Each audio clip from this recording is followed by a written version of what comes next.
Welcome back to JayhawkJukebox. I'm Nathaniel, joined once again by Grace for Song of the Week. Earlier this semester, we're trying a little bit of an experiment to see what other music I'd be exposed to, since I'm not really, because I choose not to be, but other people have to do it for me. But Grace, tell me about your song. So today I did Loving You as a Mountain by Isaiah Huron. He's another underground artist, I'd say. He just came out with an EP. And this song isn't on the EP, but it's just really good, like R&B type, and really incredible voice. Kind of reminds me of a little bit of Daniel Caesar, and yeah. So let me. I'm not gonna lie. Who the heck are those people you just mentioned? They're just like really good singers in the R&B kind of world. So I don't know. Okay. You've never heard Okay. of them. I mean, yeah, I like that. Most of your songs that you've given me to listen to are pretty easy listening kind of songs, and I'm not the biggest R&B guy per se, but I do appreciate that genre for what it is, and the songs that you show me, especially the newer time, that shows that R&B is still alive and kicking it, so yeah, it was really good. I enjoyed it. Thank you. Now tell me about your song. So my song is Between Plants by Jesus and the Mary Chain. Jesus and the Mary Chain is a Northern Irish alternative punk band from the 80s and 90s. I actually heard this song on the radio, I want to say 2 weeks ago for the first time, and it blew me away. It was so good. This is a band that I really didn't pay that much attention to, and considering I really like this period of musical history with the alternative stuff, I was surprised I'd never heard this. And it's probably one of my favorite songs I found out about. It's really this good. month. I was surprised. Yeah, there's not much of the chorus only happens twice in the song, because usually in songs the chorus happens like 3 or 4 times. Yeah. But it's like there. The guitar is really good. But yeah, that is one of my favorite songs I found out about this month, and I'm constantly listening to music that I have not heard before, especially from the alternative era of around that time. So it's pretty hard to find like that gem of a song that'd be like, wow, I could listen to this over and over again multiple times during the day and I won't get tired of it. Did you look into more of their music? I would say I have. I've played some of their songs on my show, my radio show on KJHK on Sundays. And the only reason I started playing them is because one song is called Mo Tucker, which is a Velvet Underground member. As you know, that is my favorite band of all time. It's like, holy crap, I gotta listen to them more, because they're obviously influenced by them. But great song choices for this week. Yeah. And I'd like to say for my final show, you were invited back to do my last ever song of the week if you accept the invite. Yeah, all right. All right, so we're gonna take a quick break, and me and Nathan will be here to discuss Jabriath's first of only 2 albums. Stay tuned. No one takes drugs expecting to become addicted. You should know that addiction can happen to anyone because it's a disease of the brain. That also means recovery is possible. Addiction doesn't have to be permanent, and the state of Kansas is ready to assist you in every step of the way. Visit findtreatment.gov or call the Kansas Substance Abuse Referral Line at 866-645-8216. Welcome back to Vinyl Review. I'm Nathaniel. And I'm Nathan. This week we have a most interesting album, which a lot of people definitely do not know about, because this album did not sell a lot of copies and kind of forgotten to time. This is Jabriath's debut album, Jabriath, from the glam rock era, around the same time as David Bowie, T-Rex, but he's one of the only American glam rock artists. What was your first impression of this album, Nathan? I actually was a lot more impressed than I thought it was going to be. I don't really even know how to explain it.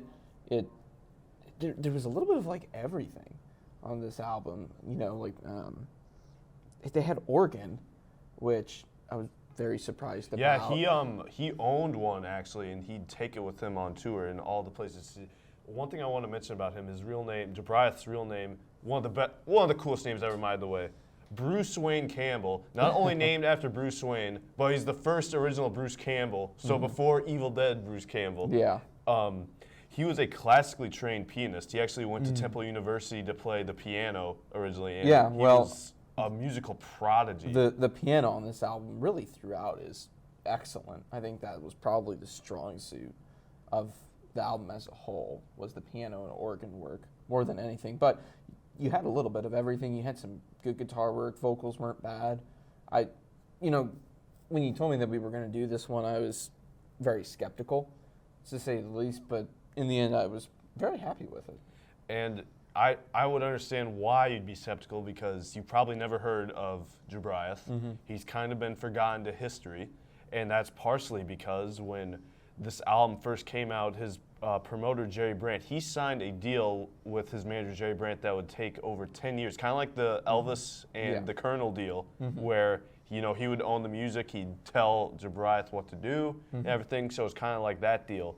But this album sold so poorly, and there's a lot of reasons for that. One is that he basically made himself a dead man walking by basically coming out and saying that he's openly gay, called himself the true fairy of rock and roll, which I'm sure at the time a lot of rock fans are very straight heterosexual males and want nothing to do with this form of rock, even though I'm sure some of the same people that are saying they don't like that were probably listening to David Bowie and T-Rex at the same time.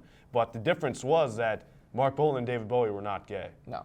At all. And that probably was a huge turnoff for a lot of fans at the time. Yeah, it's a bit disappointed that something like that affects an album as much as it does, because this album seemingly would have been extremely popular had that not come out, or had he not actually told the world that he was openly gay, because this really is a great album. Like I said, I was pleasantly surprised with most everything about it. Yeah, one thing I do want to mention on here, on the inner sleeve, it says there's co-starring appearances by people. No one other than Peter Frampton showing up on here.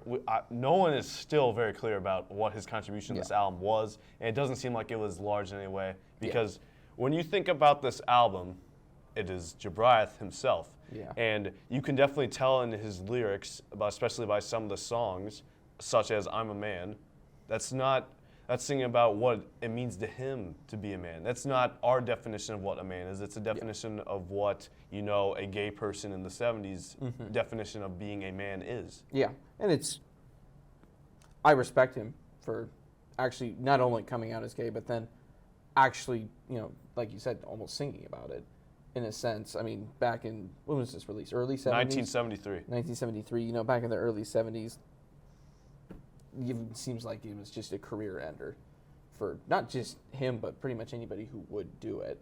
So, I mean, props to him.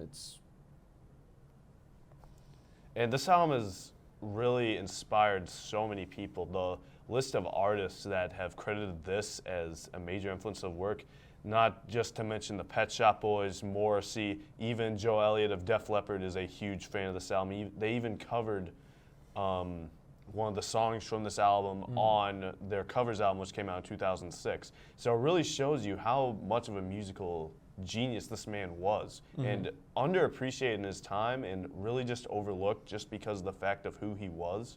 Is kind of sad, because on par, honestly, this album is probably on par with some of David Bowie's 70s albums with the musicality of this. Really intricate stuff on here. A lot of, it's more than just piano. There's a lot of orchestration on here, and there's a lot of choir on here. And like you said, this album is really a mix of everything that was going on in pop music at the time. Yeah, it seems like you have influences from everywhere. I mean, really just kind of every genre of music. You have classical, you have pop, you have even a little bit of blues in there as well. I thought the guitar work on here especially was pretty good as well. I don't remember what song it was. It might have even been Space Clown. I don't even really remember. But I remember when we were listening to it, there was one song that caught my ear that had a really good guitar solo. That was probably Rock of Ages. Probably. Which is not to be confused with, maybe it was an inspiration for the Def Leppard name. Maybe. Of the same song, different song, but same title. Yeah. What would you give this album overall out of 10? Like I said, I had very low expectations when I first listened to it, but I was pleasantly surprised kind of with everything on it. I'd say I'd probably give it an 8.5. Yeah. I'm up there with you. It's very unfortunate that Bruce Campbell was almost forgotten to history. He was actually one of the first 40 people to die of AIDS in New York. And after that, the fact he was living in the Chelsea Hotel in New York, and his dad, when his son died, He took after he stopped being Jobriath, he went on the cabaret scene doing a lot of piano work. After that, his dad, just trying not to remember who he was, destroyed almost all of his work that he had worked on after Jobriath. So most of his work is actually now gone, which is very sad because a hugely talented individual that would have made it big if certain circumstances did not occur in his life. I agree. For sure. I'm probably going to give this a 9.5. This is almost a perfect album in my opinion. So much going for it. And who cares if he was gay or not? That should not define the person of the album, because you can obviously see this guy is a classically trained musician. Yeah. So good. He has a perfect ear for everything that happens in this album, and he made sure it was that way. But that was Jobriath's debut studio album, one of the best albums of the 70s. If you've not heard it, I highly recommend. I cannot recommend this album more than almost anything that we've listened to on here. It's really good. I think a lot of you will be pleasantly surprised, like Nathan was, even if you're not really a fan of the glam rock stuff. It's a great album. We're going to take a quick break, and up next we'll have This Week in History. Where you go to college makes a statement about you. This place will become a part of you, your identity for life.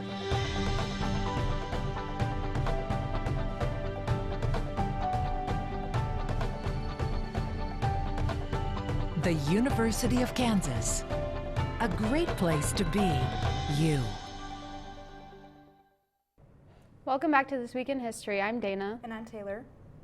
In 1965, the Castiles, which featured a young Bruce Springsteen, appeared at the Firehouse in Hazlitt, New Jersey. The night was named famously as Teenage Go-Go Dance. In 1969, Sugar Sugar by the Archies was the #1 on the UK singles chart. The single became the longest-running one-hit wonder in the UK with 8 weeks at the top of the charts. It was the first #1 performed by cartoon characters. In 1974, John Lennon was #1 in the US singles chart with Whatever Gets You Through the Night. Elton John was featured on the record and made a deal with Lennon. If that the song reached #1, he would appear on stage to perform live with Elton. Lennon kept his side of the deal, and they performed 3 songs together. In 1975, Queen played the first of 2 nights at the Empire Theatre in Liverpool, England. This was the first night to kick off their 78-date tour, A Night in the Opera. In 1978, Billy Joel went #1 on the US album chart with his 6th studio album, 52nd Street. This was Joel's first album to be released on a compact disc, as well as the first album to award Joel a Grammy Award. In 1980, Blondie had their 5th UK #1 single and the 3rd #1 of the year with The Tide is High, a song written by reggae star John Holt. In 2007, Eagles were at #1 on the US albums chart with Long Road Out of Eden, which was the band's 7th studio album, the first since 1979. That's all for This Week in History. Be sure to tune in next week at 4 and follow us on our socials on Twitter at Jayhawk_Jukebox and our Instagram at JayhawkJukebox. Have a great Thanksgiving. We'll be back in 2 weeks. See you then.